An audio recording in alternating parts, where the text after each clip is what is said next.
Boa noite, meus queridos irmãos, graça e paz da parte do nosso Senhor e Salvador Jesus Cristo. Estamos de volta, para continuarmos narrando as cenas da última semana de Jesus sobre a terra.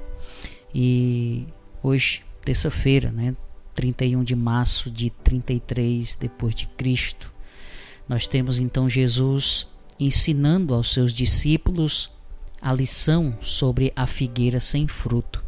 Mateus 21, versículos 20 ao 22, Marcos 11, do 20 ao 26. Marcos nos conta que já na terça-feira, ao passar pela figueira, aquela que Jesus havia amaldiçoado no dia anterior, na segunda-feira, Pedro comentou com surpresa o fato de ela ter murchado e secado tão rapidamente. Jesus aproveitou a oportunidade para encorajar seus discípulos a terem fé em Deus. Se não duvidarmos, mas crermos, seremos capazes de mover montanhas espirituais por meio da fé e da oração. Enquanto oramos, se tivermos alguma coisa contra alguém, devemos perdoar aqueles que pecaram contra nós, atestando então desse modo que de fato nós fomos perdoados por Deus. Quem não perdoa, dá provas de que pode não ter provado o perdão de Deus. Então Jesus, nesse texto, ensina aos seus discípulos a lição aqui da figueira e aproveita aqui para falar mais uma vez sobre esse episódio que aconteceu, aproveitando para dar uma lição ali aos seus discípulos. Em seguida, nos versículos 23 em diante de Mateus 21, Jesus ele ensina e teve ali sua autoridade questionada no templo. Então, na terça-feira de manhã, a multidão chegou cedo ao templo para ouvir Jesus falar. Lucas 21, 38 nos diz isso. Deveriam estar especulando entre eles: será que ele agirá da forma tão passional como agiu no domingo e na segunda-feira? Então percebam aqui que os principais sacerdotes, escribas e fariseus imediatamente abordaram o Senhor quando o viram ali entrando no templo, confrontando-o a respeito de suas ações no dia anterior. E eles perguntam aí em Marcos 28, com que autoridade você faz essas coisas? Quem lhe deu esse direito? Na cabeça daqueles homens, eram eles que tinham autoridade sobre o templo e sobre todas as atividades daquele local. E Jesus não tinha o direito de fazer o que tinha feito na segunda-feira. Então, dependendo da resposta do Senhor, e não pense que havia resposta que pudesse satisfazê-los, Jesus poderia ser preso por causa de suas ações. Então, em resposta, o Senhor devolveu-lhes uma pergunta, dizendo que os responderia se eles então respondessem primeiro. E Jesus então pergunta em Marcos 11:30: a autoridade de João para batizar vinha do céu ou era apenas humana? Respondam-me. Percebam aqui que Jesus ele dá uma tacada de mestre. Os líderes religiosos foram pegos pelo anzol da sabedoria divina e se recusaram a responder à pergunta simples de Jesus. Se dissessem a autoridade de João vinha do céu, a conclusão seria óbvia. Então por que vocês não creram no que João testemunhou a meu respeito? E se eles dissessem a autoridade de João vinha do homem, eles provocariam a ira das pessoas comuns que amavam João Batista, estimando-o como a um profeta enviado por Deus. Então depois de falar tudo isso, podemos dizer que depois de humilhar publicamente os líderes judeus, Jesus ele prosseguiu contando uma série de parábolas. E o significado para cada uma delas era óbvio para a multidão. Quer ver? A parábola dos dois filhos. Primeiro, Mateus 21, versículos 28 ao 32. Essa parábola condenava explicitamente a autoridade ou as autoridades religiosas por não crerem na mensagem de João. Enquanto os cobradores de impostos e as prostitutas tidos como os tipos mais perversos da sociedade, criam e estavam entrando no reino de Deus à frente dos supostos líderes espirituais de Israel.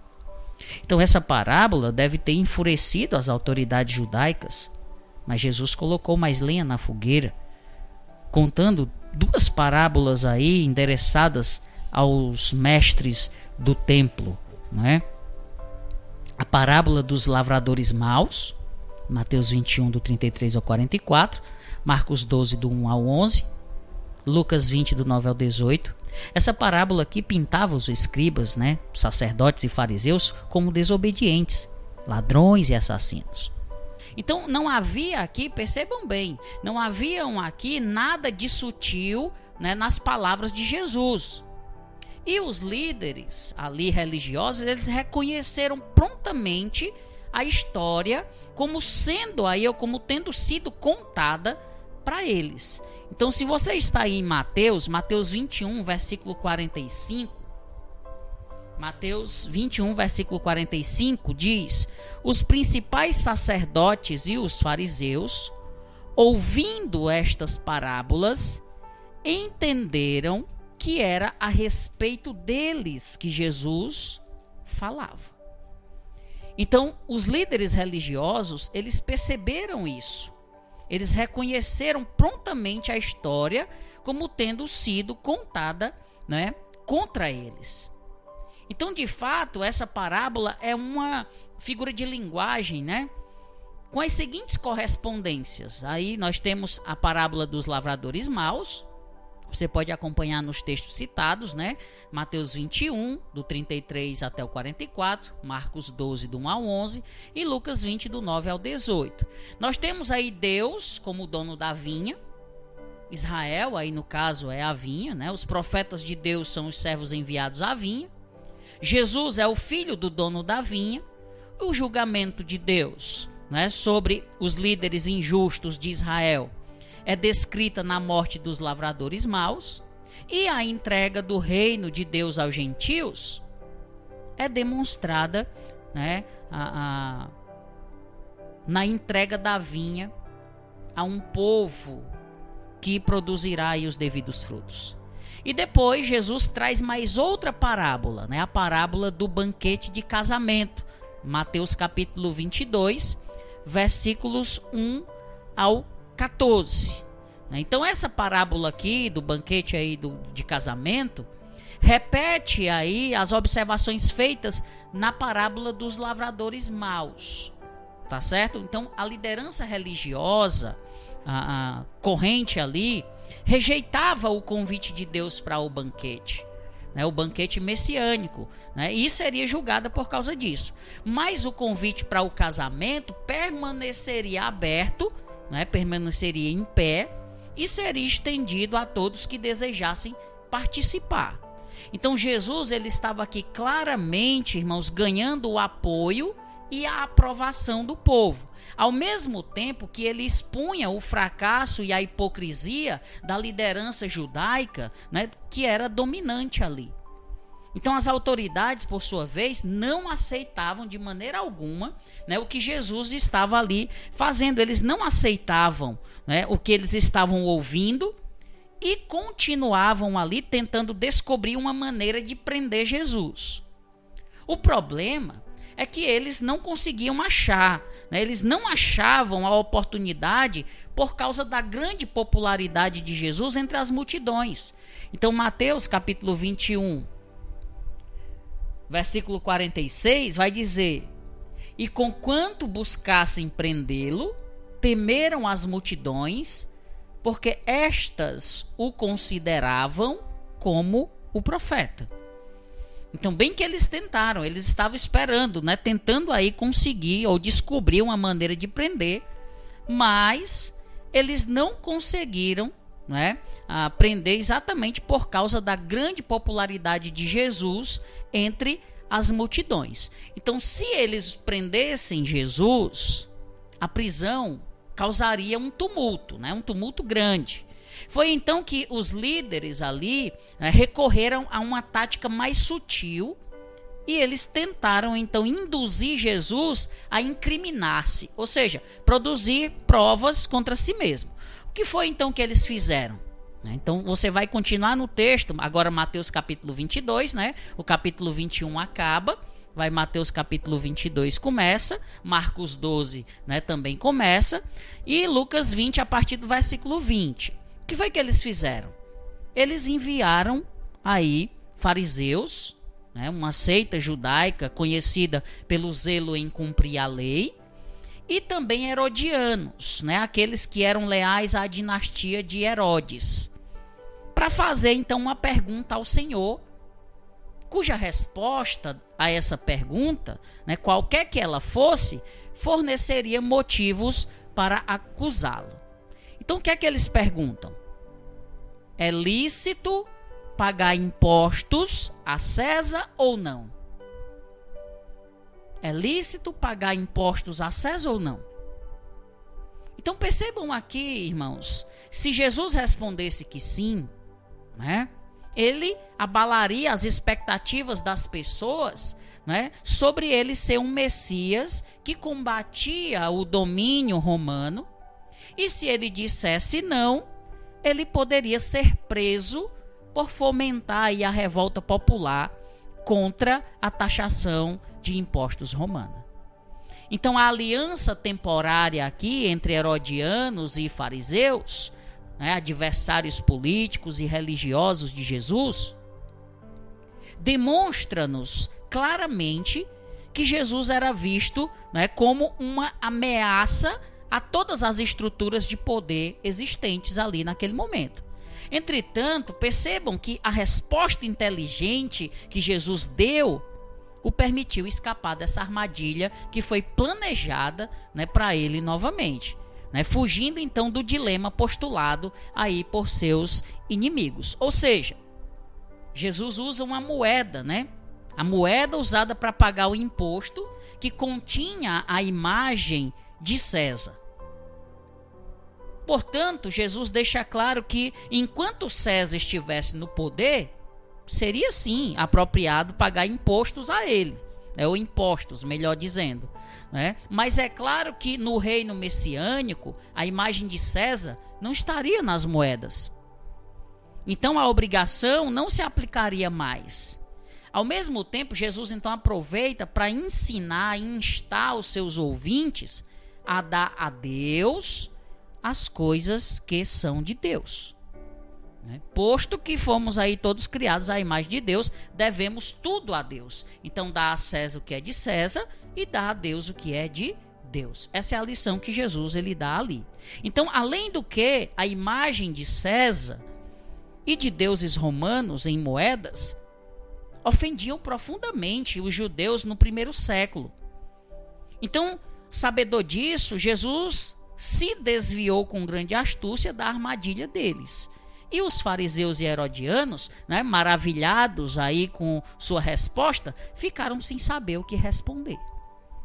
Então, depois que Jesus silenciou os fariseus e também os herodianos, os saduceus, né, uma seita judaica que negava a ressurreição dos mortos, avançaram para testá-lo com uma questão teológica bastante complicada, né, para eles. Olha aí Mateus capítulo 22, a partir do versículo 23.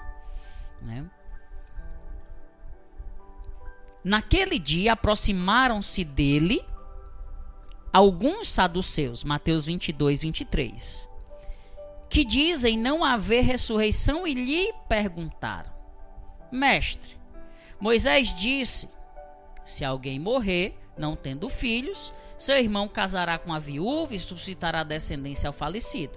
Ora, havia entre nós 7 irmãos, o primeiro tendo casado morreu e não tendo descendência, deixou sua mulher a seu irmão. O mesmo sucedeu com o segundo, com o terceiro, até o 7º. Depois de todos eles, morreu também a mulher. Portanto, na ressurreição, de qual dos 7 será ela esposa? Porque todos a desposaram. Então eles chegaram aqui, né, os saduceus, uma seita judaica que pregava, né, e negava a ressurreição, eles não acreditavam nisso. eles avançaram então para testar Jesus com uma questão teológica bastante complicada para eles. Então, Mateus 22, 23, nós vemos aí o que foi que eles perguntaram. Então, a pergunta aí foi colocada para fazer com que a crença de Jesus na ressurreição parecesse ridícula. Porém, ao citar a autoafirmação de Deus em Êxodo 3, versículos 6, 15 e 16, destacando que Deus é um Deus de vivos, não de mortos, Jesus mais uma vez virava a mesa contra os seus oponentes. Mais uma vez, Jesus virava a mesa contra os seus oponentes. Então, é provável que Jesus tenha citado em sua resposta uma passagem do Pentateuco, porque os saduceus extraíam suas doutrinas apenas dos 5 livros de Moisés, Gênesis, Êxodo, Levítico, Números e Deuteronômio. Então, não foi sem motivo, portanto, que eles se maravilharam com a resposta, e assim como os demais que tentaram pegar Jesus na arapuca, ficaram todos em silêncio. Depois disso, como se não já bastasse, outro questionador, por instigação dos fariseus, deu um passo à frente para testar Jesus. Mateus 22, versículos 34 em diante. Entretanto, os fariseus, sabendo que ele fizera calar os saduceus, reuniram-se em conselho, e um deles, intérprete da lei, experimentando-o, lhe perguntou: Mestre, qual é o grande mandamento na lei? E aí Jesus vai então falar, Amarás o Senhor teu Deus de todo o teu coração, de toda a tua alma e de todo o teu entendimento. Esse é o grande e primeiro mandamento. O segundo, semelhantemente a este, é: amarás o teu próximo como a ti mesmo.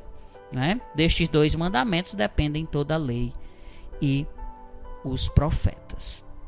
Então, percebam aqui, esse outro questionador, ele chega aqui por instigação dos fariseus, ele dá um passo à frente para testar Jesus. Um especialista aqui na lei perguntou ao Senhor qual dos 2 mandamentos de Deus é o maior. Acabamos de ler aí o texto. Jesus respondeu então citando Deuteronômio 6, versículos 4 e 5, e Levítico 19, 18, destacando o amor de Deus, aí o amor a Deus e o amor ao próximo como o principal aí. E na sequência da conversa, elogiou o homem, e o alertou em amor implicitamente, No texto de Marcos, se você for lá para o texto de Marcos, Marcos 12, versículo 34, vendo Jesus que ele havia respondido sabiamente, declarou-lhe: não estás longe do reino de Deus. E já ninguém mais ousava interrogá-lo. Então, Jesus alertou aquele homem em amor implicitamente, Você não está longe do reino de Deus. Nesse ponto aqui dos evangelhos, Jesus ele saiu da defensiva, agora ele sai da defensiva, respondendo, questionamento todo o tempo, e ele entrou no ataque contra aqueles que tentavam prendê-lo e fez uma pergunta, sobre a maneira com a qual o Salmo 110:1 descreve o Messias como sendo o Senhor de Davi. E aí Jesus vai dizer: olha, se Davi chamou o Cristo, o Messias, de meu Senhor, como pode ele, ou como ele pode ser filho de Davi? Mateus 22, 41 ao 46. E também Marcos 12, do 35 ao 37. Jesus, ensinando no templo, perguntou: como dizem os escribas que o Cristo é filho de Davi? O próprio Davi falou pelo Espírito Santo. Disse o Senhor ao meu Senhor: assenta-te à minha direita até que eu ponha os teus inimigos debaixo dos teus pés. O mesmo Davi chama-lhe Senhor. Como, pois, é ele seu filho? E a grande multidão o ouvia com prazer.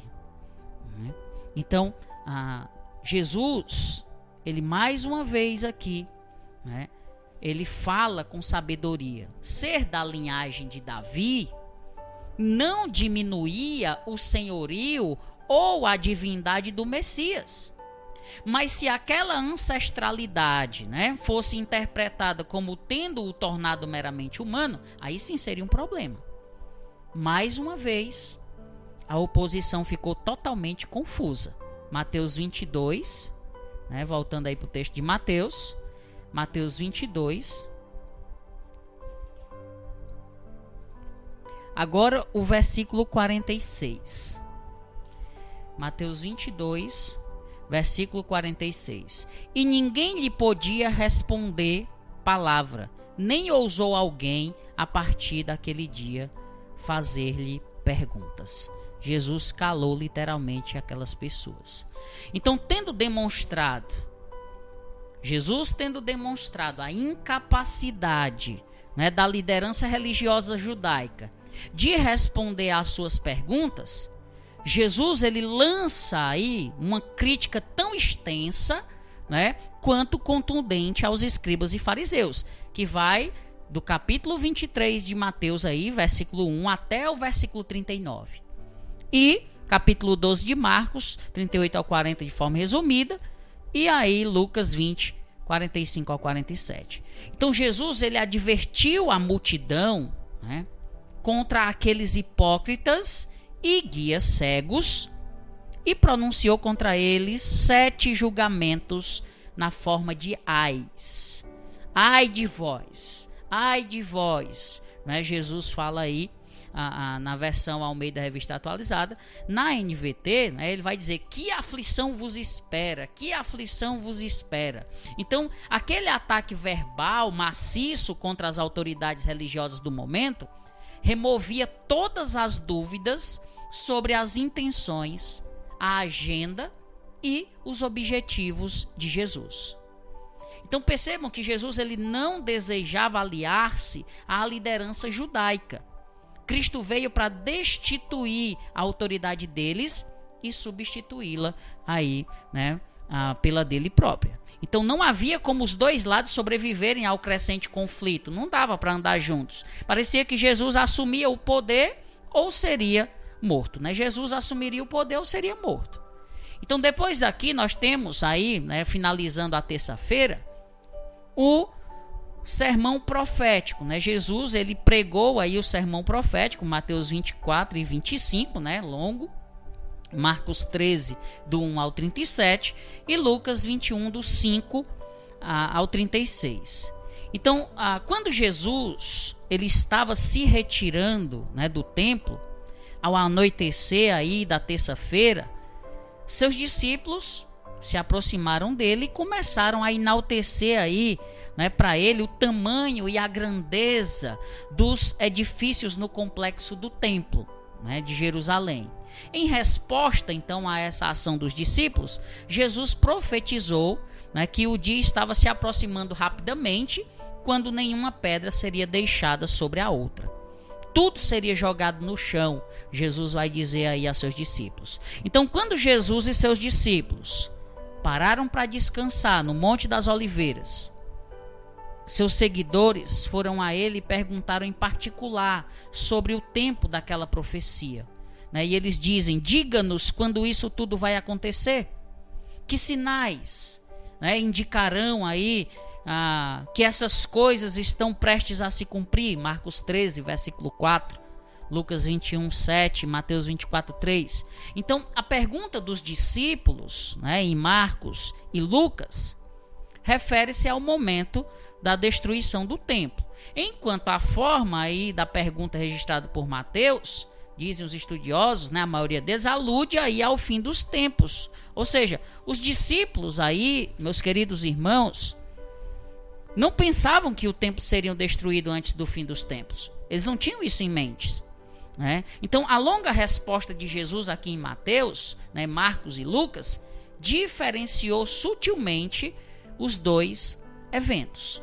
Então nem sempre é claro se Jesus estava dando instruções a seus discípulos a respeito da destruição de Jerusalém, né, que aconteceria em 70 DC, ou a respeito da sua segunda vinda e o fim dos tempos, que seria ali em um futuro mais distante do ponto de vista dos discípulos e de Jesus, e também ainda é futuro do nosso ponto de vista hoje, né? Algo que ainda vai acontecer. De fato, na profecia de Jesus, o evento próximo a eles, mais próximo, a destruição do templo, serviria como um arquétipo, né? Ou seja, um tipo ou figura ou prenúncio do julgamento divino em todo o mundo que virá sobre a terra, né, no retorno de Cristo. Né? Então era mais ou menos isso aqui que Jesus estava tentando dizer. Então a conclusão aqui da terça-feira, né, com essa visão geral dos primeiros eventos aqui da Semana da Paixão, nós temos uma boa base, irmãos, para uma análise mais detalhada, né, dos dias finais aqui de Jesus. O palco estava de fato aqui preparado para o ato final, né? Então os personagens estavam todos no lugar, né? Seus objetivos, motivos, intenções eram bastante claros, né? Isso nós podemos ver aí nos textos bíblicos.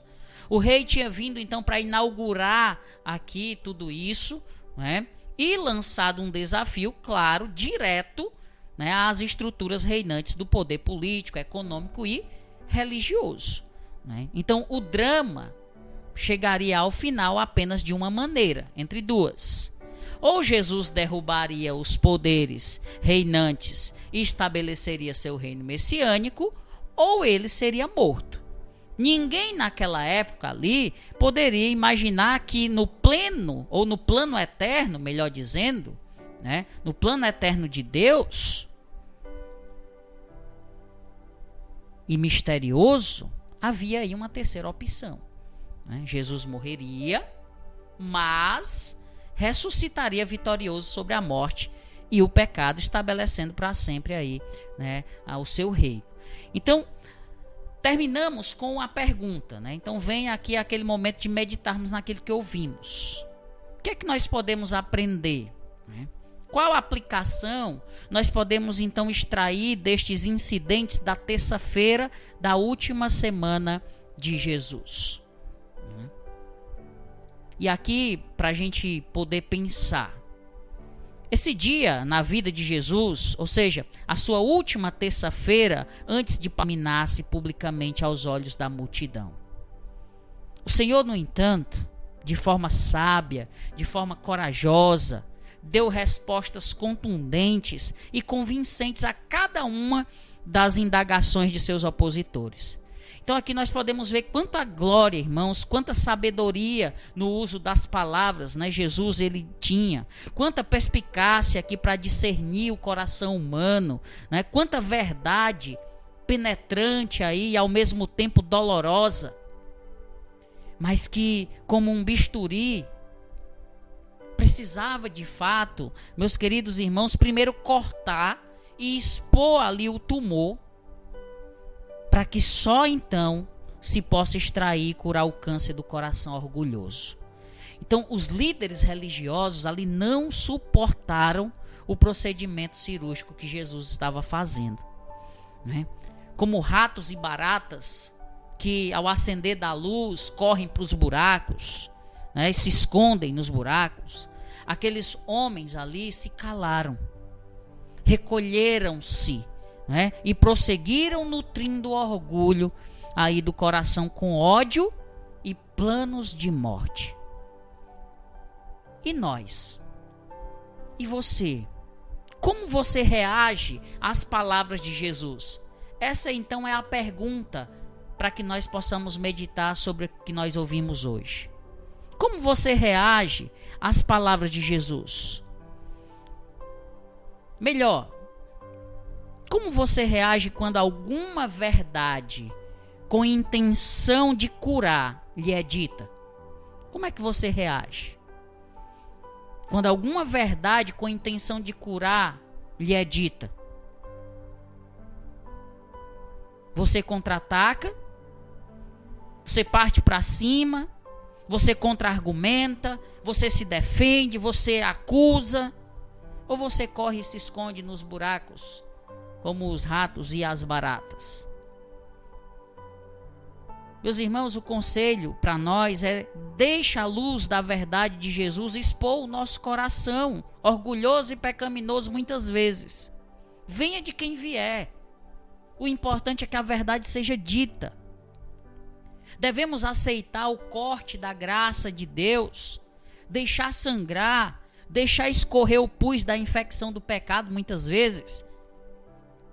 Receba o corte, deixa a verdade de Deus curar, cada um de nós aí muitas vezes do pecado, do orgulho, da idolatria e da egolatria, Pois muitos hoje aí têm como ídolo o seu próprio ego, Em segundo lugar, percebam aqui que os falsos profetas, ou falsos amigos, falsos mestres, falsos amigos, nos dizem o que nós queremos ouvir. Isso é muito comum. Agora, os verdadeiros mestres, os verdadeiros profetas, os verdadeiros amigos, os verdadeiros irmãos, nos dizem em amor o que precisamos ouvir. Como muitos gostariam que Jesus fosse um grande mestre da autoajuda ou pregador de pensamentos positivos. Como muitos queriam. No entanto, Jesus, ele veio não apenas para trazer paz aos perturbados, mas Jesus veio para trazer também problemas aos que estão sossegados em uma falsa paz.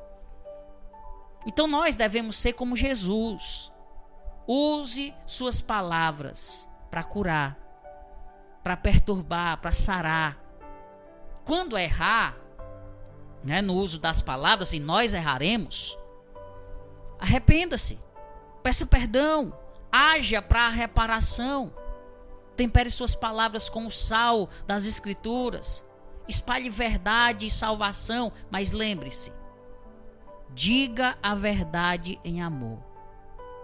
Em amor, seja aquele que fala, Seja homem, mulher, que fala, que mostra Jesus Cristo nesse mundo cheio de falsas notícias, A época das fake news. Sejamos pessoas verdadeiras que falam a verdade.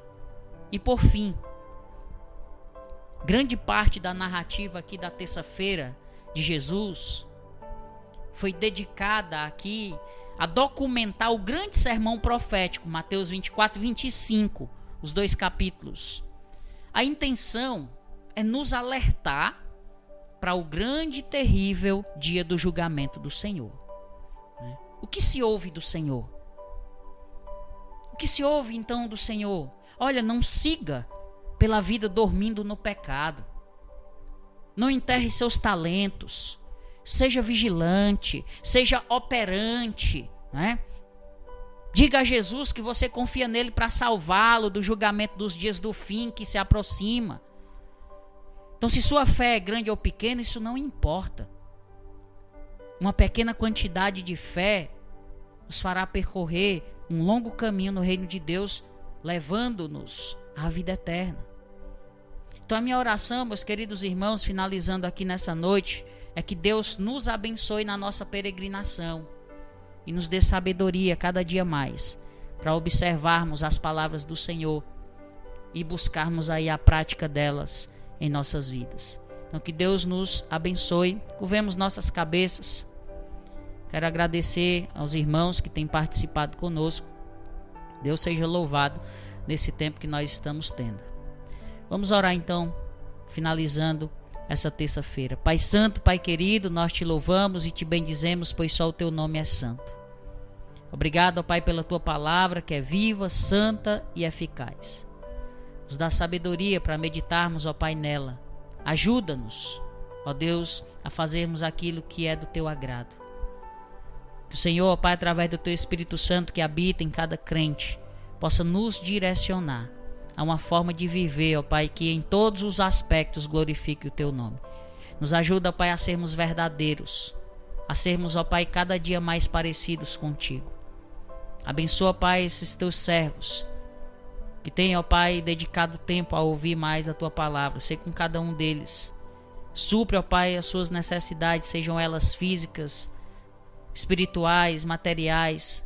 Supre, ó Pai, cada uma das necessidades dos teus servos. Derrama tuas bênçãos sobre a família de cada um. Fortalece-os na fé, para que eles possam continuar firmes, ó Pai, adorando ao Senhor, servindo ao Senhor com alegria e disposição. Tudo isso, ó Pai, nós te pedimos e já te agradecemos em nome de Jesus, o teu Filho, a quem amamos e em quem somos salvos. Amém. Que Deus abençoe, meus queridos irmãos. Se alguém